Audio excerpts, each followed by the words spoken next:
Hello mga kabarya, welcome na naman dito sa channel natin, Altcoins PH 1611. Now, 25 centavo or centavos, ito yung titingnan natin na barya. Quick review lang tayo. So, ito yung barya na 25 centavos, 1966. So, titingnan natin yung kaniyang value sa ngayon.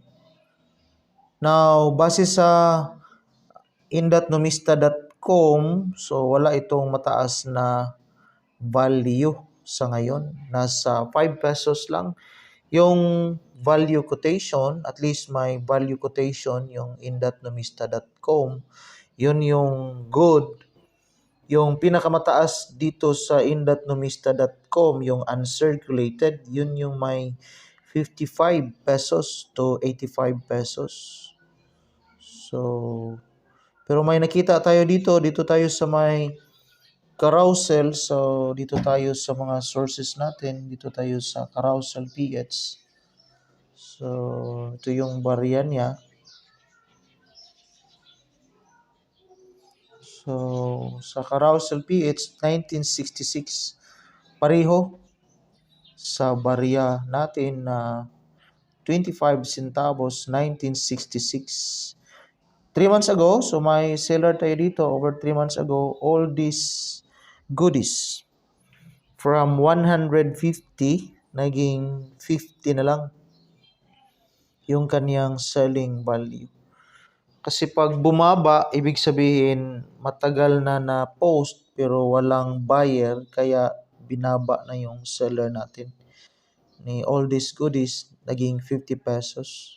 Isa lang yung nag-like. So, standing figure of an adolescent female utilized. While dito sa ucoin.net, dito may $1. Balik muna tayo. So, dito may 1.23 US dollar. Dito yan sa ucoin.net. So, at least may value. Mataas dito kasi international selling ito. Sa carousel kasi sa Pilipinas yun. So, iba't ibang mga members sa carousel PH na nag-post sa kanilang barya. So, depende na rin yon pag may type, may magkagusto sa mga hawak nating barya. Maraming nagtatanong kung paano maibenta din naman yung kanilang mga barya. Ganito kasi dito sa mga coin buyer po talaga. So, usually, yun lang yung may mataas na value. Example, yung error coin at saka yung may year na maliit lang yung kanilang frequency o mintage. Pero sa klase na ganitong klaseng barya, so common ito dito nga sa in.numista.com, yung 1966 nasa 50 million, nasa 40 million din yung isa. So kaya common itong baryang ito. So wala itong mataas na value.